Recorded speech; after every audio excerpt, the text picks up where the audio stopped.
इधर का रहा ना उधर का रहा, खुदा ही मिला ना विसाले सनम।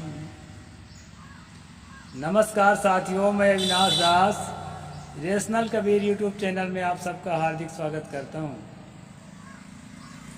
साथियों, ऐसी कोई योजना नहीं थी, लेकिन बात ही ऐसी हो गई कि मुझे वीडियो बनाना पड़ गया। मैं लाइव आपको नहीं दिखा सकता, लाइव डिबेट नहीं दिखा सकता। इसका कारण सबसे बड़ा है दोस्तों, इस इलाके का जो जियो टावर वाले हैं, ये सबसे ज़्यादा जो है हरामखोर है। यानी चाहे हम जितना भी डाटा रिचार्ज करके रखें, लेकिन सर्वर ही नहीं रहता है। इसलिए मैं ऑफलाइन में अपनी घटनाओं को आपको शेयर करता रहता हूँ। और दूसरा कंपनी के यहाँ टावर और नहीं है, कई बार मैं पोर्ट करा करके देख लिया। तो साथियों, आज मैं खास वीडियो बना रहा हूँ बाबा रामपाल पर, जो अभी जेल में सड़ रहे हैं। कहने को तो कबीर का सच्चा वारिस बना हुआ है। संत कबीर का तस्वीर अपने साथ में खिंचाता है, तस्वीर के साथ में, और दुनिया को बताता फिरता है कि मुझे जो है पूर्ण अधिकार दिया गया है कि मैं कबीर का प्रचार करूं, परमात्मा का प्रचार करूं। कबीर ही परमात्मा है दोस्तों। हम लोग निडर हैं और सच्चे कबीरपंथी हैं, इसलिए सही कहने का हमारा मन बना रहता है।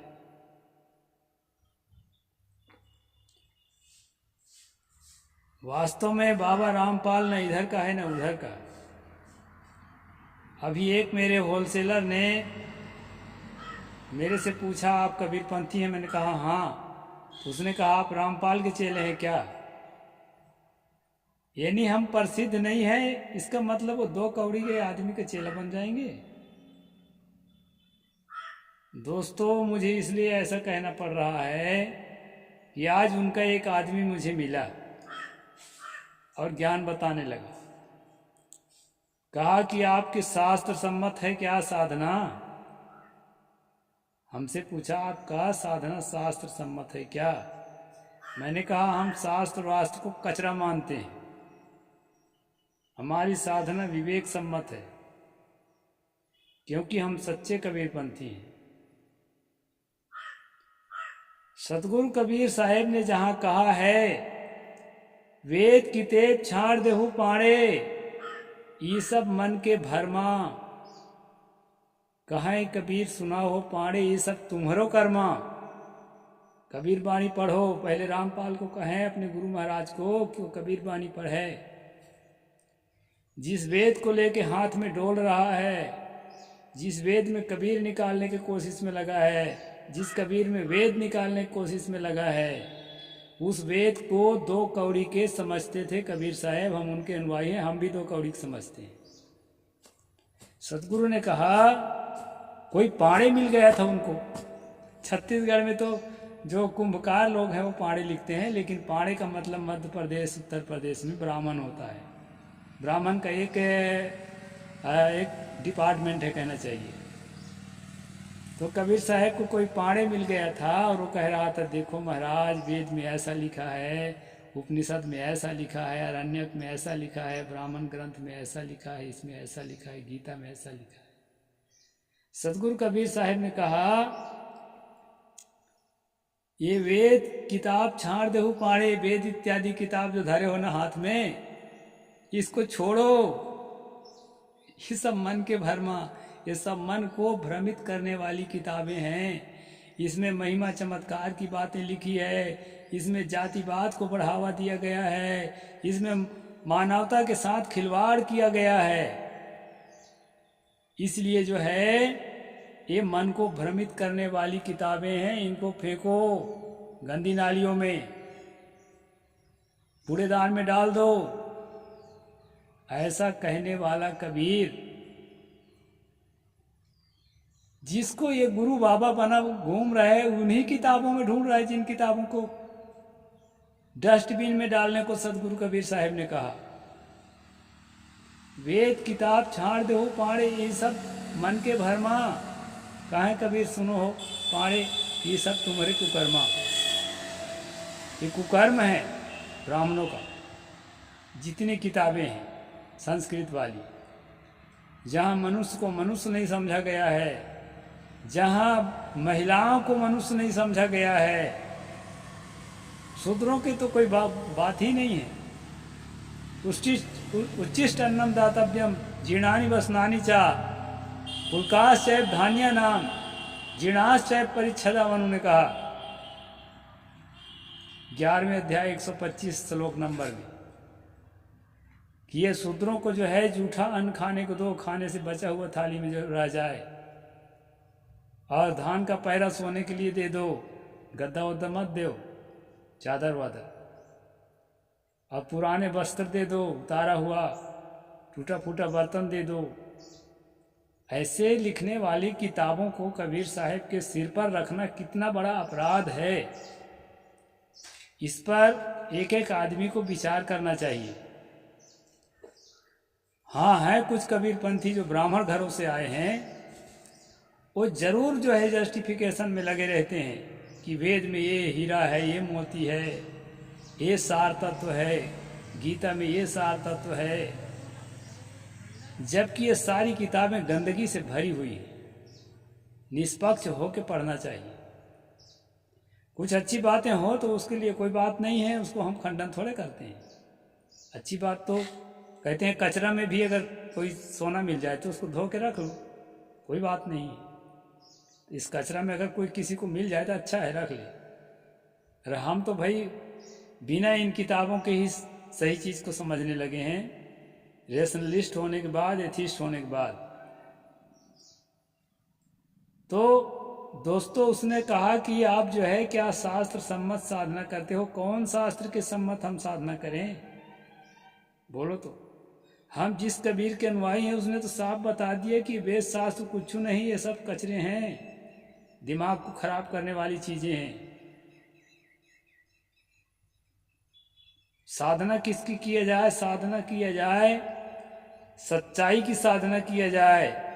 सच्चाई को साधना कैसे करते हैं? युक्ति के द्वारा, प्रमाण के द्वारा, तर्क के द्वारा, परीक्षण के द्वारा, प्रयोग के द्वारा और परिणाम के द्वारा। किसी वस्तु को पहले जो है उसको परीक्षण में लीजिए, उस पर प्रयोग कीजिए। प्रयोग करने के बाद जब परिणाम आए तब जानो कि हाँ ये है सच। इस साधना की परंपरा है सतगुरु कबीर साहब की। ये किताबी परंपरा नहीं है। तू कहता कागज की लेखी, मैं कहता आँखन की देखी, तेरा मेरा मनुआ कैसे एक होई रे। सतगुरु कबीर साहब किसी किताब को प्रमाण ही नहीं माना है तो शास्त्र सम्मत साधना करने का सवाल ही नहीं है। उन्होंने विवेक को प्रमाण माना। उन्होंने कभी नहीं कहा मैं किताब लिख रहा हूँ, इस किताब को मेरे अनुयायियों प्रमाण मानना। उन्होंने हमेशा कहा कि विवेक करना, विवेक करना, मेरी बातों पर भी विवेक करना, क्योंकि हो सकता है मुझसे भी चूक हो जाए, चूक ना भी हो तो मेरे नाम से फेक बातें जो है मेरे नाम लिख करके कहें कबीर सुनो हो साधु, लिख करके ब्राह्मण लोग फैलाएंगे। इसलिए जो है मेरे नाम से चलने वाली बातों पर भी भरोसा मत करना, विवेक पर भी भरोसा करना। सतगुरु कबीर साहब ने हमेशा विवेक को प्रश्रय दिया है, विवेक को तवज्जो दिया है, लॉजिक को तवज्जो दिया है, रेफरेंस को तवज्जो दिया है, एविडेंस को तवज्जो दिया है। सतगुरु कबीर साहब ने अपनी वाणियों में कहीं भी जो उनके मूल वाणी है, किसी भी वेद शास्त्र को इसके सम्मत करना, उसके सम्मत साधना करना नहीं कहा है। इसलिए जितने कबीरपंथी खासकर मेरी बात को सुन रहे हैं, उन सबसे मेरा निवेदन है कि ये वेद शास्त्र, गीता, बाइबिल, कुरान, रामायण और क्या क्या, ये सारी किताबों के चक्कर को छोड़ करके और आपके अंदर का विवेक उसको जागृत करें।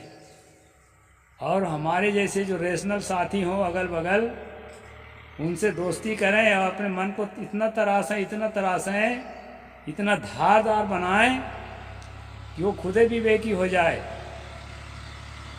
तथागत बुद्ध ने इसलिए कहा था ना, अत्यदीपो भाव, अपना प्रकाशक खुद बनो। और अपना प्रकाशक खुद तभी बनोगे जब विवेक जागृत होगा। और यही कबीर का रास्ता है। कहाँ है कबीर ते बात ही है जाके हृदय विवेक। जिसके अंतःकरण में विवेक की धारा बहती है, वही आदमी अंधविश्वास से, कल्पना से, काल्पनिक स्वर्ग नरक ईश्वर परमात्मा से वही आदमी बचेगा जिसके अंदर विवेक जागृत हो। इसलिए साथियों, हम लोगों को जो ये बताते फिरते हैं कि क्या शास्त्र सम्मत साधना करते हो, ब्रह्मा की माँ कौन थी, विष्णु का बाप कौन था, अरे हमसे क्या लेना देना है भाई, क्या रिश्तेदारी करना है किसी ब्रह्मा विष्णु से, उसका माँ बाप कौन था कि नहीं था, काल्पनिक है कि वास्तविक है। जो उनको मानते हैं उनसे पूछो। हम तो पहले से मानते आए हैं कि ये सब फेक है, फर्जी हैं। तो हमसे क्या पूछते फिरते हो कि किस शास्त्र के अनुसार साधना करते हो। शास्त्रों को हम स्वीकार ही नहीं करते हैं। ये बदमाश लोग जो हैं, गुरु जी के परम पूज्य अभिलाष साहिब के नाम से एक वीडियो बनाए इंटरव्यू लेता हुआ, और उसी इंटरव्यू का जवाब अपने गुरु जी से दिवाए हैं। डायरेक्ट बैठ के डिबेट नहीं करा सके या लाइव डिबेट नहीं करा सके, इतनी ताकत इनकी नहीं थी। इनकी ताकत तो इतनी भी नहीं थी, गुरु जी तो अब सहित नहीं है, अभी उनके जगह बैठे हैं, उनसे भी डिबेट कर लें, ये भी इनकी ताकत नहीं। अरे मैं यहाँ तक कहता हूँ मेरे से डिबेट कर ले रामपाल, खासकर कबीर वाणी पर अगर हिम्मत होए तो। ये वेद शास्त्र गीता का जब मान्यता ही नहीं है सतगुरु कबीर साहिब की वाणी में, उनके विचारधारा में, तो उन चीज़ों से अपनी बात को प्रमाणित करने का सवाल ही नहीं पैदा होता। न कुरान बाइबल से प्रमाणित करने का सवाल पैदा होता। सतगुरु ने हमेशा कहा कि आदमी जो है विवेकशील है। विवेक उसके जो है मूलतः विवेक ही उसका मुख्य पहचान है मनुष्य होने का। इसलिए विवेक होना चाहिए, तर्क होना चाहिए, और बौद्धिक प्रमाण से हम लोग मानते हैं। अगर तुम्हारा परमात्मा सच है तो दिखाए ना भाई, प्रत्यक्ष करके दिखाए, सबके सामने लाए। जैसे मैं नारियल के पेड़ के नीचे बैठा हूँ तो कोई भी देखेगा तो ये दिख जाएगा नारियल का पेड़ है, सच्चा है। जो चीज़ें हैं, इधर सड़क है, सड़क भी दिख जाएगी, इधर आश्रम है, आश्रम भी दिख जाएगा। जो सच्चाई है तो सच्चाई सबके आंख में दिखाई पड़ती है। लेकिन जो बारीक सच्चाई है, जिसके नाम से ठगे जाते हैं लोग, वो बारीक सच्चाई भी बाहर नहीं है दोस्तों। आदमी जब सब तरफ से अपने मन को, अपनी इंद्रियों को, अपने चित्त को सब तरफ से लौटा करके अपने भीतर जब पूरी तरह से मग्न हो जाता है, आत्मस्थित हो जाता है, उसको जो महसूस होता है वही सबसे ऊंची दशा है, निर्वाण दशा। और इसी जीवन में जो सच्चे साधक हैं उसको प्राप्त करते हैं। वो कोई ऐसा नहीं है कि मरने के बाद ही मिलेगा। ऐसा ईश्वर होता है, ऐसा परमात्मा होता है। आँखी मुदाए और सपना में ले गए और वहाँ से घुमा के सतलोक से ले आए। ये पागलपन, मूर्खतापूर्ण बात, ये कोई ज्ञान नहीं है। यही तो महाज्ञान है, यही मूर्खता है। इसी के सतगुरु कबीर साहिब ने जीवन भर खंडन किया। और सतगुरु कबीर साहिब एक मनुष्य थे हमारे आपकी तरह, लेकिन इस मनुष्यता के आखिरी ऊंचाई तक पहुंच जाने के कारण, जहां तक पहुंचने में भी हम लोग पीछे हैं, इसके कारण उनकी महत्ता है। संसार के क्रिएटर थे, दुनिया को उन्होंने बनाया, इसलिए उनके कारण महत्ता है, ऐसा कुछ नहीं है। जब वो खुद मानते थे कि दुनिया को किसी ने नहीं बनाया है, ये दुनिया जो है अनादि है, परिवर्तनशील है, बनता रहता है, बिगड़ता रहता है, इसकी जो मूल अस्तित्व है वो है ही।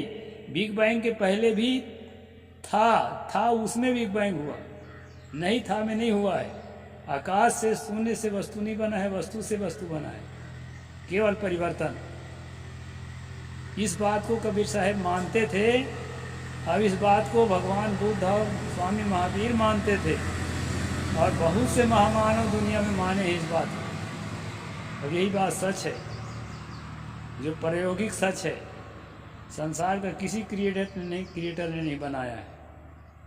कबीर साहब ने कभी नहीं कहा कि मैं संसार का क्रिएटर हूँ। तहिया हम तुम एक लोहू एक प्राण व्यापे मोह। सब एक समान मनुष्य हैं, कोई ईश्वर परमात्मा देवी देवता नहीं है। जिसका गुण अच्छा है वो पूज्य होगा, वो अनुशास्ता होगा, गुरु होगा, और जिसका गुण अभी अच्छा नहीं है वो उससे सीख करके वो भी अच्छा बनेगा। खराब बनने की बिल्कुल बात ही नहीं है। पशुता की तरह नहीं जाना है, मनुष्यता की तरह जाना है। कई बातें अच्छी है रामपाल जी में, लेकिन इसका मतलब ये नहीं है कि मूल बात ही खराब हो। नौ मन दूध बटोर के टिपके की अविनाश। इसलिए दोस्तों, भटको मत और भटकाओ मत, झूठ के चक्कर में पड़ो मत। आत्मसत्ता ही सर्वोपरि सत्ता है, यहीं से विवेक निकलता है। अरे ईश्वर के बारे में सोचता कौन है? ईश्वर होगा कि नहीं होगा कौन कहता है? ईश्वर ने कभी अपनी उपस्थिति दर्ज नहीं कराई है। ये मनुष्य जो है ईश्वर है करके एक पक्ष बना लेता है, और ईश्वर नहीं है करके एक पक्ष बना लेता है, दो पक्ष बना के लड़ने लगता है बिना काम के काम। ईश्वर है कहने वाला भी ईश्वर के बारे में कुछ नहीं जानता, और नहीं है कहने वाला तो नहीं जानता, इसलिए कहता है कि नहीं है, कुछ नहीं जानता।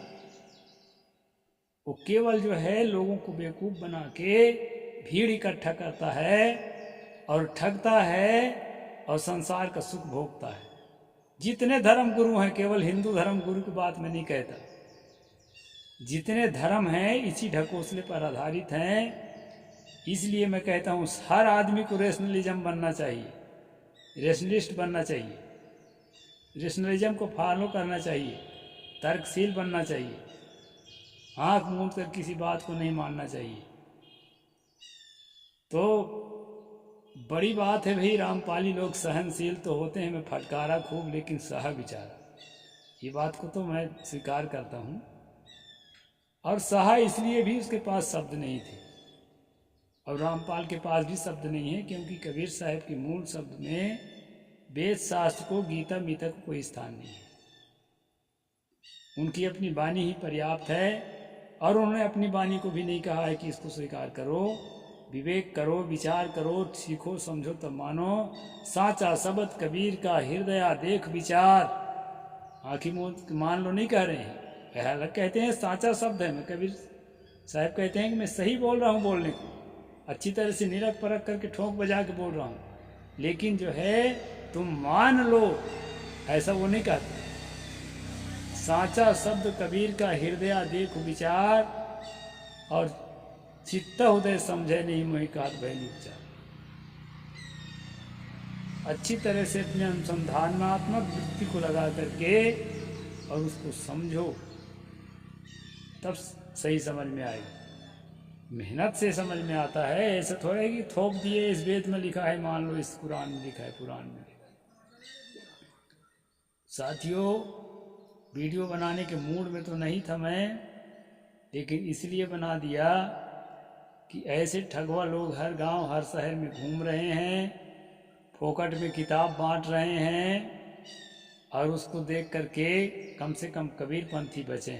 आम आदमी तो नहीं बच पाएगा, लेकिन कबीरपंथी और बुद्धिज्म फॉलो करने वाला और जैनिज्म फॉलो करने वाला, इन तीनों को तो बचना चाहिए, क्योंकि इन तीनों के मूल में है विवेक, और ये तीनों के मूल में, विचारों में अंतर है लेकिन तीनों के मूल में है तर्कशीलता, विवेक और किसी बात को गहराई तक समझने का प्रयास। तो यही सच्चा धर्म है दोस्तों। मनुष्य का ज्ञान ही सच्चा धर्म है, और अपने को उच्च स्तर का चिंतनशील बनाने का प्रयास ही उसका धर्म है, और अपने को मानवीय संवेदना के अनुरूप बनाने का प्रयास ही उसका सच्चा धर्म है। ये दो चीज़ को समझ लिए, सत्यनिष्ठा को और मानवीय संवेदना को, तो धर्म के लिए और समझने की कोई और तीसरी चीज़ नहीं बचती है, इतना ही पर्याप्त है। तो 20 मिनट हो गए हैं दोस्तों, ये वीडियो को यहीं पर विराम देता हूँ। साहिब बंदगी, जय जोहार, जय भीम, नमो बुद्धाय, जय भारत।